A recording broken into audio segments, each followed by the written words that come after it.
आसतु आज बनैबा कांकड़र गोटे रेसिपी जोटा कि आपण मैंने आपको कहींपारे कांकड़ कोरमा। आपण मैंने तो वेजिटेबल कोरमा खाई पनीर कोरमा भी बनई किंतु थे कांकड़े भी एमतीका तरकारी बनातु आमिष ऋतु बिल्कुल भी यहाँ कम हम। ताहले चलतु आउ डेरी न करी आज रेसिपी को स्टार्ट करबा। नमस्ते, जय Shri Jagannath, welcome to our channel Swadananda. ए रेसिपी बनैबा पई मु प्रथमे किछि आलमंड, अल्प किछि काजू नट्स आउ चार मगज को लेकिन ताको मु गरम पानी रे 15 ରୁ 20 मिनिट जाए सोक पई रखी देइथिली। ए सब पानी रे भलसे बतरी गला परे तार गोटे व्हाइट पेस्ट बनैबा। आपण माने जदी इंस्टेंट रे बनौथिबे तो गरम पानी रे टिके सोक करि नेबे तो बहुत ही जल्दी से एटा सोक स्मूथ हे जिवो आ सेथिरे गोटे हमें व्हाइट पेस्ट भी बनैबा।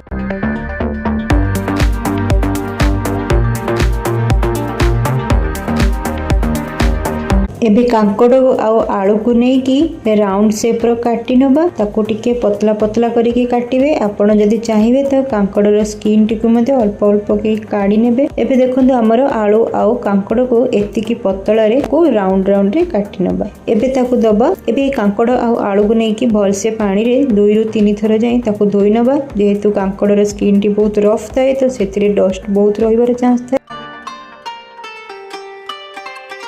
एबे ताको भल से धोई नबा परे बनैबा मसला। मसला पई देखंतु मु एठी सब लेइची अल्प किछि अदा, रसुण, गोटे बड़ पियाज, अल्प किछि जीरा, गोटे 2टी सुखिला लंका, 4टी ରୁ 5टी गोलमरीच, धनिया और लवंग ରୁ 2टी ए सब को लेकी तार गोटे फाइन पेस्ट बनई नबा। एबे हमर मसला आउ हमर रहिला जो चार मगज आउ आलमंड रो पेस्ट भी रेडी हे गलानी। एबे मु गोटे कढ़ाई को बसई सेथिरे अल्प किछि सोरिष तेल दे कांकड़ आउ आलूटी को भल से फ्राई करि नबा। आपण माने देखंदो एई कांकड़ को एमिति जदी भाबरे जदी फ्राई करिवे तो आपण मानु को तरकारी बनैबा आगरु भी खाइबा को इच्छा लागिवो। ए टाइप रो फ्राई बनै कि भी आपण माने खाइ पारि। मो दर्शक बंधु मानु को रिक्वेस्ट करिछि रेसिपी टी को संपूर्ण भाबे देखंदो। भलो लागिथिले चैनल टी को निश्चय भाबे सब्सक्राइब करंतु और लाइक आउ कमेंट भी करि नेबे। जदी फेसबुक किबा इंस्टाग्राम देखुथिबे तो फॉलो भी निश्चय भाबे करि नेबे। कमेंट करि कि जणांतु कि आपण मानु को कांकड़ रे को रेसिपी टी भलो लागे। से आपण मानक पसंद अनुसार से नेक्स्ट टाइम को सही रेसिपी टी बनैबा को निश्चय भाबे ट्राई करिवि। एही कांकड़ रे अल्प किछि लूण, हल्दी गुंड आउ काश्मीर चिली देकी ताको भल से टिके फ्राई करि नबा जेमति कि हमर आलू आउ कांकड़ टी ऑलमोस्ट सिझि जिवो। याकू एबे 2 ରୁ 3 मिनिट जाए टिके घांटिला परे ताको गोटे ढक्कन द्वारा बंद करिकि सिझिबा पई छाडी नबा। एबे आलू आउ कांकड़ टी तो सिझि गलानी। मु ताको गोटे प्लेट को काढी नेली।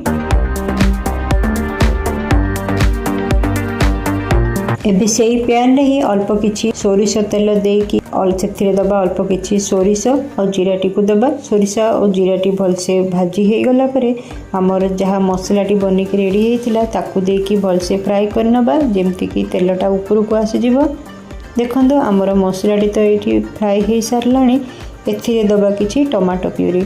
मु एठी कंचा टमाटो को ही ग्राइंडर मिक्सचर द्वारा मु ताको पेस्ट करि नैथिली। से सब को देकी भल से सिजिला जाय ताको पुनी मिक्स करि नबा।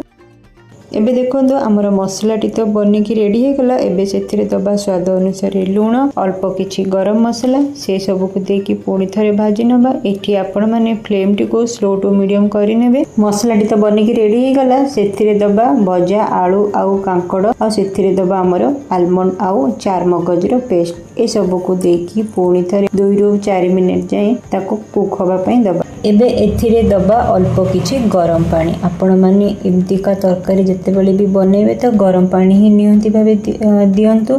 देखंतु एबे तरकारी टी बहुत सुंदर भाबे फुटी आसिलानी। एबे हमर तरकारी को भी ऑलमोस्ट बनिकी रेडी हे गलानी। सेतिरे एबे पुनी थरे ताको भल से टिके घांटी की गोटे ढक्कन द्वारा बंद करिकि 2 ରୁ 3 मिनिट जाए आ टिके कुक होबा पई छाडी नबा।